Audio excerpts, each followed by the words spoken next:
देखिए, कक्षा 9वीं विज्ञान विषय का प्रश्न बैंक 2022 वार्षिक परीक्षा एमपी बोर्ड। आप लोग का जो प्रश्न बैंक है, उस प्रश्न बैंक के यहाँ पर पूरा सॉल्यूशन यहाँ पर आप लोग को दिया जा रहा है। ये जीवीआई कंपनी की यहाँ पर ये गाइड है, ठीक है। आप लोग का जो माध्यमिक शिक्षा मंडल भोपाल ने जो प्रश्न बैंक लॉन्च किया है, पूरी की पूरी जो प्रश्न बैंक का सॉल्यूशन इस गाइड ने बना करके दे दिया है और मात्र 20-20, 30-30 रुपये में गाइड मिल रही है। तो पूरे विषय की गाइड खरीद लो, पेपर पूरे इसी के अंदर से निकल करके आना है और इस गाइड को पूरा रट लो, रट्टा मार लो, है ना, ठीक है। तो आज यहाँ पर हम क्या पढ़ने वाले, अध्याय 12। आज हम क्या पढ़ेंगे, अध्याय 12। अध्याय 12 ध्वनि। अध्याय 12 यहाँ पर आपका क्या है, ध्वनि हम पढ़ने वाले हैं। पूरा बारीकी बारीकी से यहाँ पर हम इसको समझेंगे, ठीक है। इसको हम बारीकी से समझेंगे, ठीक है। तो चलो पहला क्वेश्चन लिखो, ध्वनि कैसे उत्पन्न होती है। क्वेश्चन लिखो, ध्वनि कैसे उत्पन्न होती है। लिख करके याद करोगे और अच्छे समझ में जाएगा तुम लोग को, ठीक है। ध्वनि कैसे उत्पन्न होती है, उत्तर देखो, पहला क्वेश्चन आपका यहाँ पर क्या है, ध्वनि कैसे उत्पन्न होती है, बारीकी समझना। पहले कॉपी भी खोल के बैठना है, पेन भी निकाल के बैठना है, लिखना भी है, समझना भी है, सुनना भी है, सब काम साथ साथ करना, ठीक है।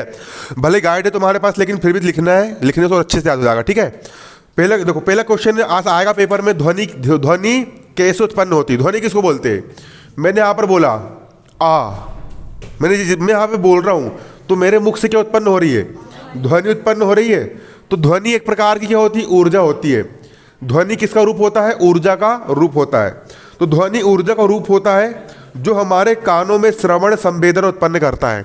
मैं यहाँ से जो बोल रहा हूँ, तुम्हारे कान के पर्दे अंदर, मैं जैसे ही बोल रहा हूँ, तुम्हारे कान के पर्दे अंदर कंपन करते, क्या करते हैं, कंपन करते हैं और संकेतों को कहाँ तक पहुँचाते हैं, मस्तिष्क तक पहुँचाते हैं, है ना, और तुम लोग सुन पाते हो। तो ध्वनि ऊर्जा का एक रूप होता है जो हमारे कानों में श्रवण संवेदना उत्पन्न करता है। ध्वनि हमारे कानों में क्या उत्पन्न करती है, श्रवण संवेदना उत्पन्न करती है। कौन, ध्वनि। ध्वनि हमारे कानों में क्या उत्पन्न करती है, श्रवण संवेदना। यह वस्तुओं के कंपन करने के कारण उत्पन्न होता है। मैं बोल रहा हूं तो मैं कंपन कर रहा हूं और कंपन करते हुए वाइब्रेशन कहां तक जा रहे, तुम्हारे कान तक पहुंच रहे हैं और तुम सुन पा रहे हो। तो क्वेश्चन लिखो, ध्वनि कैसे उत्पन्न होती है। उत्तर, ध्वनि ऊर्जा का एक रूप है। ध्वनि ऊर्जा का एक रूप है। ध्वनि ऊर्जा का एक रूप है जो हमारे कानों में श्रवण संवेदना उत्पन्न करती है। ध्वनि ऊर्जा का एक रूप है जो हमारे कानों में श्रवण संवेदना उत्पन्न करती है। ध्वनि ऊर्जा का एक रूप है जो हमारे कानों में श्रवण संवेदना उत्पन्न करती है। यह वस्तुओं के कंपन करने के कारण उत्पन्न होती है। यह वस्तुओं के कंपन करने के कारण, यह वस्तुओं के कंपन करने के कारण उत्पन्न होती है। यह वस्तुओं के कंपन करने के कारण उत्पन्न होती है। यह वस्तुओं के कंपन करने के कारण उत्पन्न होती है। तो ध्वनि क्या है, ध्वनि एक प्रकार की ऊर्जा का रूप है, एनर्जी एक प्रकार की, है ना, जो हमारे कानों में श्रवण संवेदना उत्पन्न करती है। और ध्वनि जो होती है वस्तुओं के कंपन करने के कारण उत्पन्न होती है। जब कोई वस्तु कंपन करती है तो क्या उत्पन्न होती है, ध्वनि उत्पन्न होती है। अगला क्वेश्चन लिखो, संपीड़न और विरलन क्या है। संपीड़न और विरलन क्या है।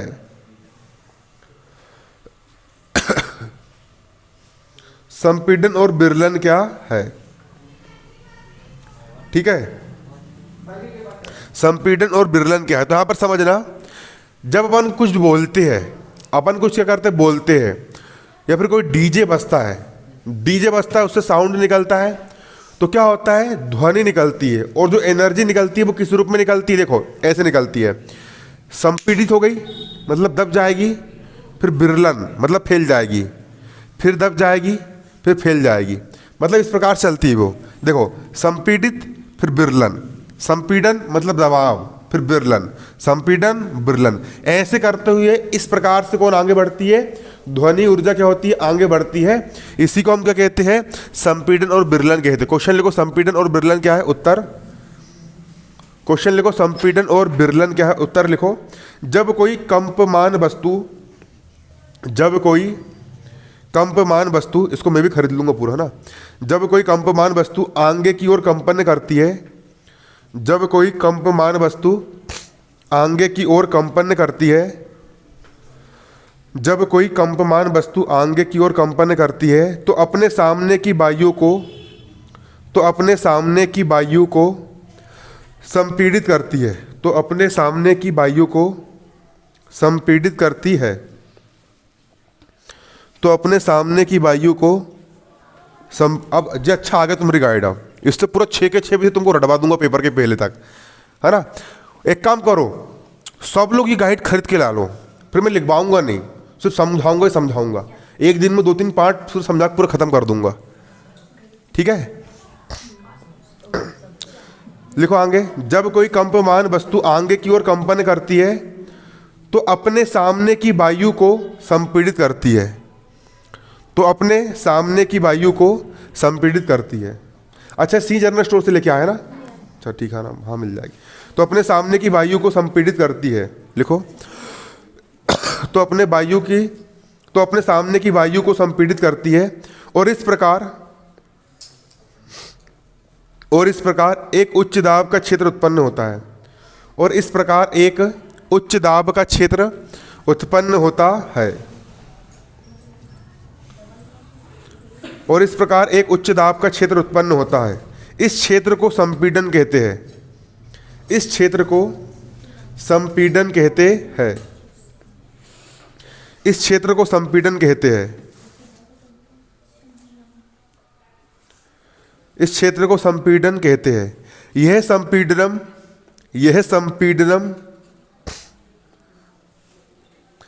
संपीड़नम कंपमान वस्तु से दूर, यह संपीड़नम कंपमान वस्तु से दूर आगे की ओर गति करता है। लिखो, यह संपीड़नम कंपमान वस्तु से दूर आगे की ओर गति करता है। जब कंपमान वस्तु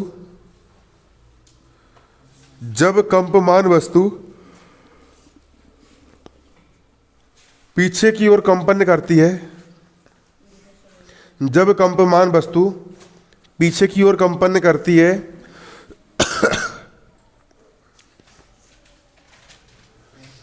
जब कंपमान वस्तु पीछे की ओर कंपन करती है तो एक निम्न दाब का क्षेत्र उत्पन्न होता है, तो एक निम्न दाब का क्षेत्र उत्पन्न होता है।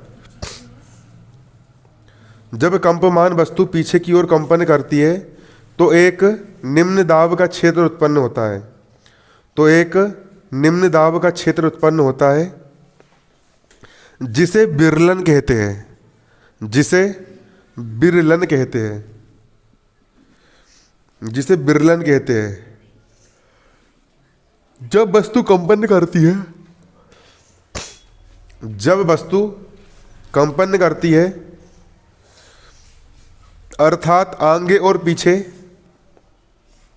जब वस्तु कंपन करती है अर्थात आगे और पीछे तेजी से गति करती है, जब वस्तु कंपन करती है अर्थात आगे और पीछे तेजी से गति करती है,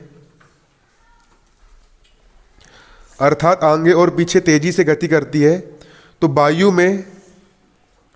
वायु में संपीड़न और विरलन की, तो वायु में संपीड़न और विरलन की एक श्रेणी बन जाती है। तो वायु में संपीड़न और विरलन की एक श्रेणी बन जाती है। अब देखो, ये परीक्षित दन को फेल कर देगी, परीक्षित दन शिवलाल वाला बेकार हो जाएगा। क्यों? ठीक है, संपीड़न और विरलन क्या बन जाती है, एक श्रेणी बन जाती है। देखो, संपीड़न और विरलन क्या है समझो अच्छे से। जब कोई कंपमान वस्तु आगे की ओर कंपन करती है, एक कंपमान वस्तु है वो कहाँ कंपन कर रही है, आगे की ओर कंपन कर रही है। मैं बोल रहा हूं तो अब आवाज निकल रही है, ये भी कंपन हो रहा है। एक डीजे बज रहा है, ऐसा बजता है, धक धक होता है, डीजे बजता है, तो आगे की ओर क्या करती है, कंपन करती है, तो अपने सामने की वायु को संपीड़ित करती है। जब वस्तु कंपन करती है ना, तो अपने सामने की वायु को संपीड़ित करती, मतलब दबा देती है। ठीक है, संपीड़ित कर देती है और इस प्रकार उच्च दाब का क्षेत्र उत्पन्न हो जाता है। जैसे ही डीजे बजा, वहां से ध्वनि निकली, उसने वायु को संपीड़ित कर दी और उच्च दाब का एक क्षेत्र उत्पन्न हो जाता है और इस क्षेत्र को अपन क्या कहते हैं, संपीड़न कहते हैं। जब ध्वनि दब जाती है, जब प्रेशर लग करके अंदर की ओर दब जाती है, तो उसको अपन क्या कहते हैं, संपीड़न कहते हैं। ये संपीड़नम कंपमान वस्तु से दूर आगे गति करती है। अब डीजे से साउंड निकल रहा है, वहां की वायु दब गई, फिर दब करके वो आगे की ओर गति करेगी और फैल जाएगी। फैल गई, फैलने को अपन बोलते हैं विरलन होना। क्या बोलते हैं, विरलन होना। जब कंपमान वस्तु पीछे की ओर कंपन करती है, जब कंपमान वस्तु फिर कहाँ करेगी, पीछे की ओर फिर कंपन करेगी, कंपन करती है, तो निम्न दाब का क्षेत्र उत्पन्न होता है। पहले आगे कंपन करी, संपीड़न, फिर पीछे कंपन करी, क्या हो गया, विरलन के क्षेत्र उत्पन्न हो गया और इस प्रकार एक श्रेणी बन जाती है, संपीड़न विरलन, संपीड़न विरलन, संपीड़न विरलन, और एक ध्वनि तरंग गति करती है इसी प्रकार से। ठीक है, अगला क्वेश्चन लिखो, अगला क्वेश्चन लिखो, न्यूमेरिकल क्वेश्चन है।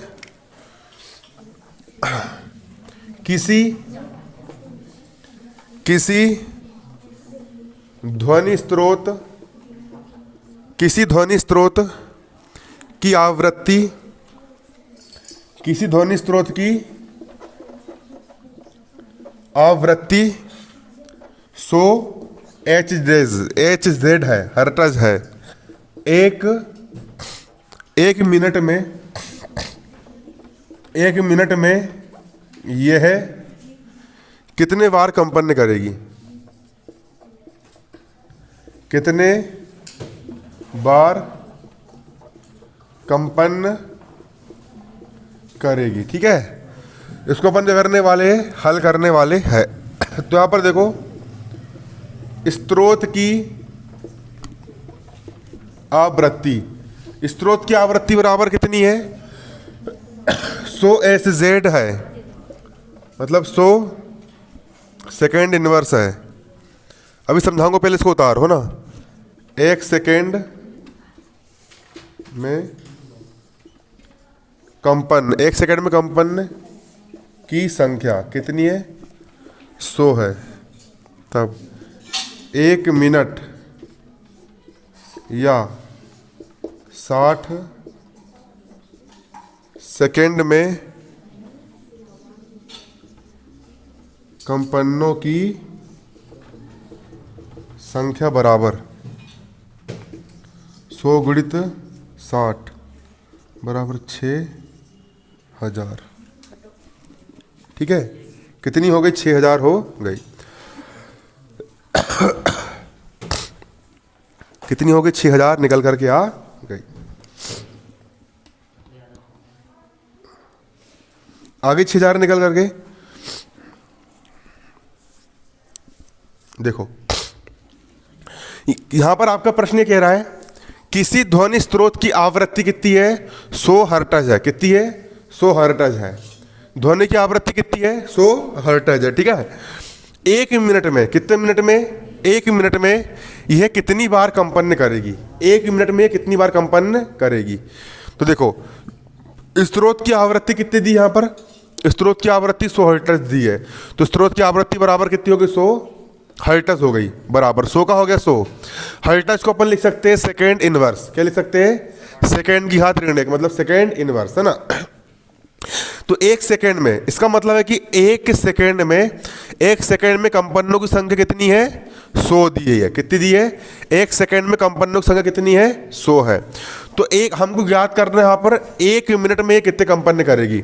इसलिए 1 मिनट में कितने सेकेंड होते हैं, 1 मिनट में 60 सेकेंड होते हैं। 60 सेकेंड में कंपनों की संख्या, जब 1 सेकेंड में 100 कंपन कर रही है, तो 60 सेकेंड में कितने कंपन करेगी, एक चॉकलेट 100 रुपए की, तो 60 चॉकलेट कितने रुपए की होगी, मतलब 1 सेकेंड में 100 कंपन, तो 60 सेकेंड में कितने कंपन करेगी, 100 में 60 का गुणा कर दिए, 6 कम 6 आ गया और 3 जीरो का होगा 3 जीरो, 6000 बार कंपन करेगी। बनेगा कि नहीं बनेगा, बन जाएगा। चलो अगला क्वेश्चन लिखो, उतार ली इसको, जल्दी उतारो। ये 6 की 6 गाइड रट लेना, बिल्कुल परीक्षा में फर्स्ट आ जाओगे, कसम से बोल रहा हूँ। 99% बन जाएगा। इसको रट लिए ना। अब कोचिंग को पूरा इसी गाइड से पढ़ाऊंगा मैं। क्या शानदार दिमाग लगाया, पूरे प्रश्न बैंक के आंसर उसने उतार के इसमें टच कर दिया। अगला क्वेश्चन लिखो। क्वेश्चन लिखो। ध्वनि तरंगों के परावर्तन के दो व्यवहारिक उपयोग लिखिए। क्वेश्चन लिखो। ध्वनि तरंगों के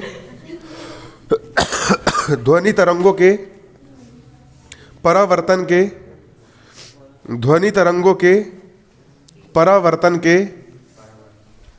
दो व्यवहारिक उपयोग लिखिए। ध्वनि तरंगों के परावर्तन के दो व्यवहारिक उपयोग लिखिए।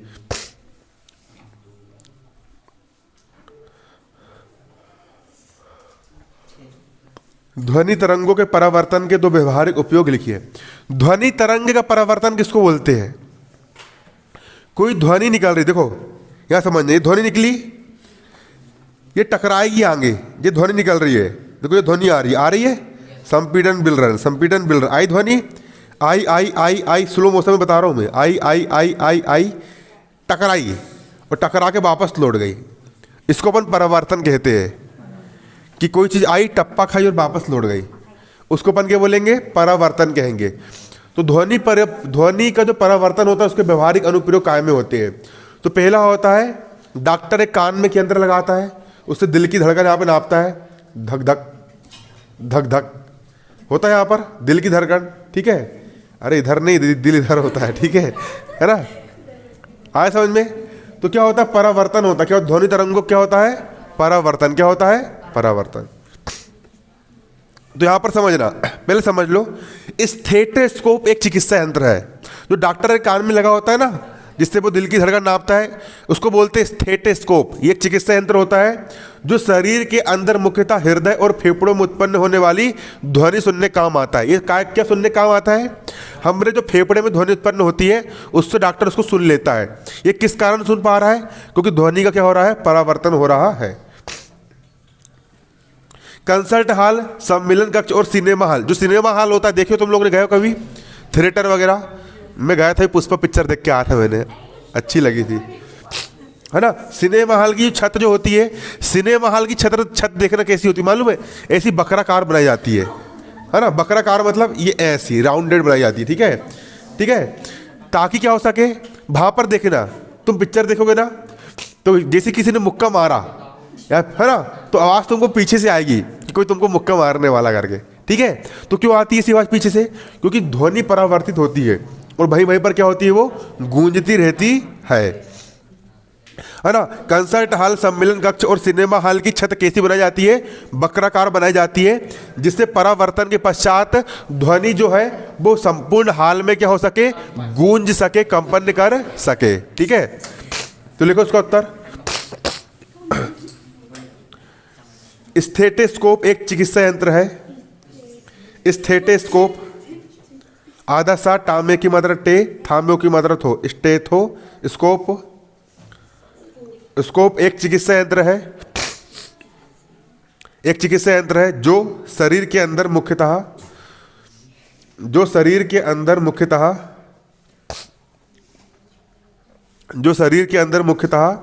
हृदय तथा फेफड़ों में उत्पन्न होने वाली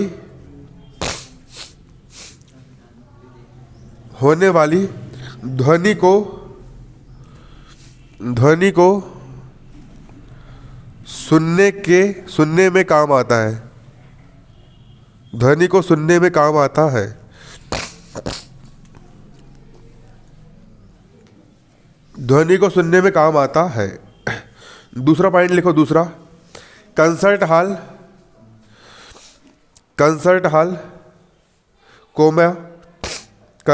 कोमा सम्मेलन कक्षों, कंसर्ट हॉल कोमा सम्मेलन कक्षों तथा सिनेमा हॉल की छतें। कंसर्ट हॉल कोमा सम्मेलन कक्षों तथा सिनेमा हॉल की छतें वक्राकार बनाई जाती है। वक्राकार बनाई जाती है, जिससे कि परावर्तन परावर्तन के पश्चात, जिससे कि परावर्तन के पश्चात ध्वनि हाल के सभी भागों में पहुंच जाए, ध्वनि हाल के सभी भागों में पहुंच जाए। अब मैं जो गाइड खरीदता हूँ 9वीं 10वीं 11वीं 12वीं और 9वीं क्लास का प्रश्न बैंक पूरा पढ़ा के यूट्यूब पर डाल दूंगा, 10वीं का प्रश्न बैंक पूरा पढ़ा के यूट्यूब पर डाल दूंगा, 11वीं आर्ट्स का प्रश्न बैंक पूरा पढ़ा करके यूट्यूब पर डाल दूंगा, 11वीं साइंस का प्रश्न बैंक पढ़ा करके यूट्यूब पर डाल दूंगा, 12वीं आर्ट्स का प्रश्न बैंक पूरा पढ़ा के यूट्यूब पर डाल दूंगा और 12वीं साइंस का प्रश्न बैंक पढ़ा के पूरा यूट्यूब पर डाल दूंगा। पूरा मध्य प्रदेश के बच्चों को पढ़ा दूंगा अब, रट रट रचा रच बिल्कुल। ठीक है, अगला क्वेश्चन लिखो, अनुरणन क्या है? क्वेश्चन लिखो, ये लिखा है अनुरणन क्या है? अनुरणन क्या है? इसे कैसे कम किया जा सकता है? अनुरणन क्या है? इसे कैसे कम किया जा सकता है? अनुरणन का मतलब क्या होता है मालूम तुमको? इसको तो हिंदी में नहीं पता, अंग्रेजी में बताऊंगा समझ जाओगे। अनुरणन का मतलब होता है इको। अपन साउंड खोलते हैं ना, बोलते हैं भाई इको बढ़ा करके, इको किसको बोलते हैं? आवाज बार बार रिपीट होना। जैसे अपन बोल रहे हैं ना, hello hello hello hello hello, ठीक है, hello mic check, hello mic check, hello mic check, तो जो बार बार रिपीट होती है उसी को अपन क्या बोलते हैं? इको बोलते हैं। इसको हिंदी में क्या कहते हैं? अनुरणन। तो इसका उत्तर लिखो, उत्तर लिखो पहले, फिर समझाऊंगा। पहले उत्तर लिखो, बारंबार ध्वनि परावर्तन के कारण, बारंबार ध्वनि परावर्तन के कारण ध्वनि निर्बद्ध उत्पन्न होता है, ध्वनि निर्बद्ध उत्पन्न होता है। टाइम हो गया, कल पढ़ेंगे इसको, ठीक है।